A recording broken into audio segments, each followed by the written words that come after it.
Kenya is a land of extremes, beautiful and desolate, a land of rejoicing and sadness. It is modern, with high rises and rush hour traffic and bicycle teams. And it is a land forgotten by time. For many Kenyans, especially in the northern desert communities, it's a daily struggle to live. More than 7 million people, many women and children, live in extreme poverty. How far have they come? 50 kilometers from this source of water. And how long did that take? It's more than 10 hours. It is into this environment that Mike Hamilton, UT's Director of Athletics, has entered. Back home, his decisions bring both support and anger.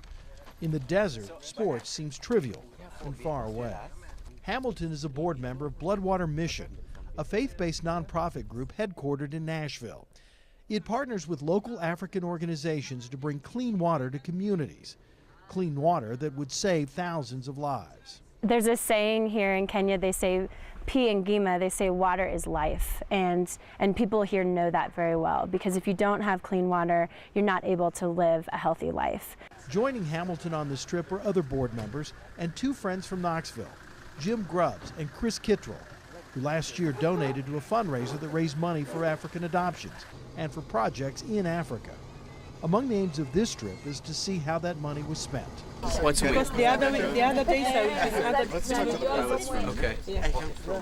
We're making an impact here. Our first stop is Torvi, a small settlement near the Ethiopian border. We're met by members of the Food for the Hungry, Bloodwater's partner in Kenya. It is a hot, arid, awful place. One of the members of our party said in all the work that they've done, this is about as remote as it gets. So there's just nothing anywhere around here. Especially water.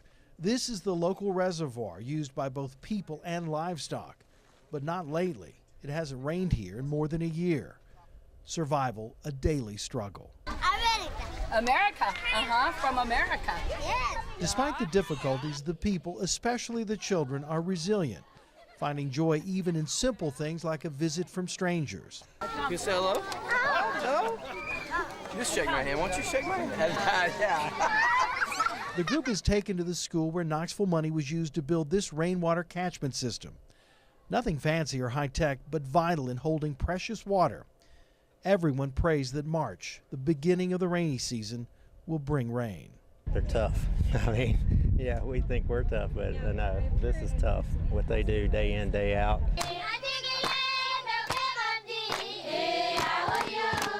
The group is entertained by the children of the school, many of them orphans, victims of the AIDS pandemic.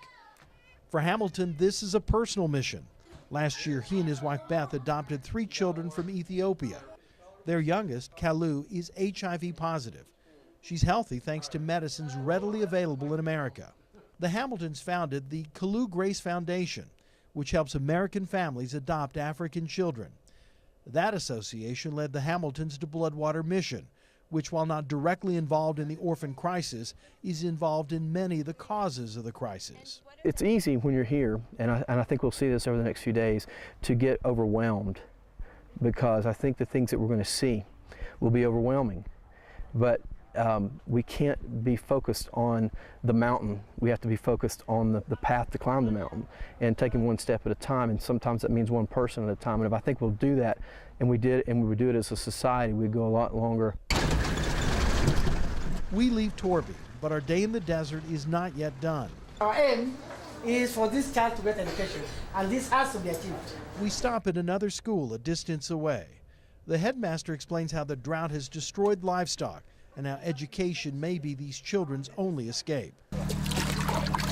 Near the school is a borehole, a deep surface well used by people and livestock.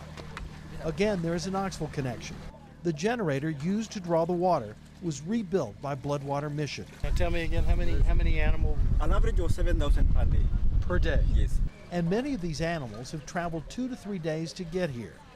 But the Bloodwater team notices a problem. It's a little bit frustrating because you've got, just right over here, you've got clean water coming from a 700-foot deep hole that's pristine and clean, and they've actually have a different area for the animals to drink from, but because of the lack of water right now, they're letting the animals drink as well, and then they're taking their water from the same water that the animals are drinking, which leads to some of the complications we've been talking about, the sickness and illness. While frustrating, it is not unexpected. Patience is a significant virtue.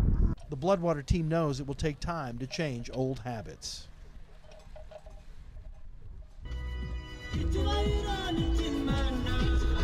They call Rwanda the land of 1,000 hills, and it's easy to see why.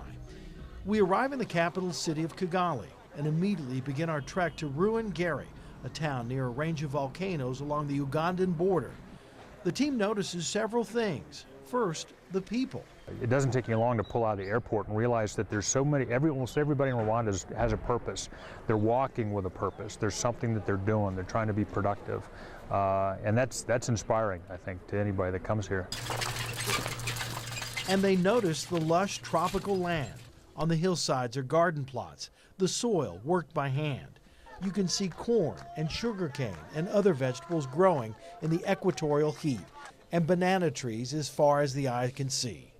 After days in the deserts of northern Kenya, this change in scenery is dramatic. We're taken up a mountain road to a church where the team is greeted by prayer and music. Mike Hamilton and other members of the faith-based group Bloodwater Mission have come here to see the work being done, both in building catchment systems for clean water and also how these villagers are creating communities just 17 years after genocide ripped their country apart, leaving widows and orphans in its wake. And our children were drinking They're told the story of the village, how 30 women, despite their differences, worked together and created a community through hard work and faith. Thank you for bringing us to Rwanda. Thank you for bringing us to this place. Even though we had different languages and we looked different and all those kinds of things, I felt a spirit in there when we walked in the church and the congregation was singing that I could resonate with, that was familiar to me, even though it was foreign in language. You would think as lush and wet as this area is that there'd be no problem with drinking water, but you'd be wrong. Even though it rained, there was no way to capture the water, at least not until about the year 2000, when groups like Musa Corps came in and later Bloodwater Mission. Before that, they would travel all the way down to that lake, which was about 13 miles there and back each day, the women and children carrying liters of water. We visited the lake, the source water, Lake Burera. They get up at 5 o'clock in the morning, walk down here, fill up a single jerry can and carry it back up there, and they don't get back until about 1 o'clock in the afternoon. Looks clean. But even with water, dangers still lurk. Though beautiful and clear, it contains many illnesses. If you're in this water, typhoid, maybe dysentery. In this water? In this water. And because, livestock use it, people are bathing in it, they're washing clothes in it. And so it's completely disease-borne water. Wow. And it's as clear as it looks. It's got issues. Fortunately, those issues are now waning. Chemicals are more available to villagers to make the water potable and safe, and a system of water tanks is being built. It was a very, very poor community. They had many problems in the community. Albert Mabasi works for Musa Corps, a Rwandan-based nonprofit that's been Bloodwater Mission's partner since 2007.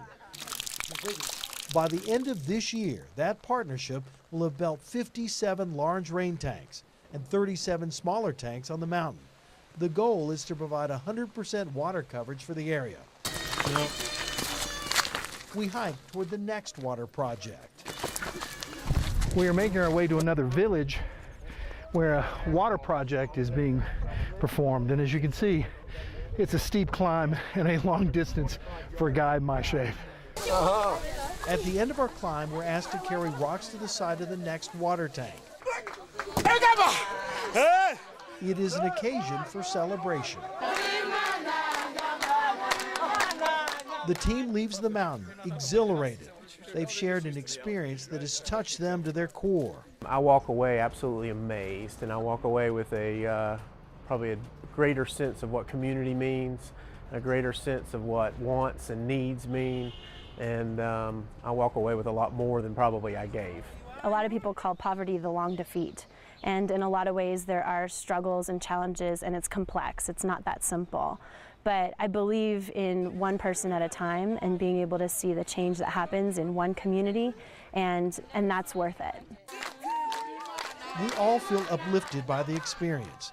These people, who by our standards have so little, have given us all more than we expected.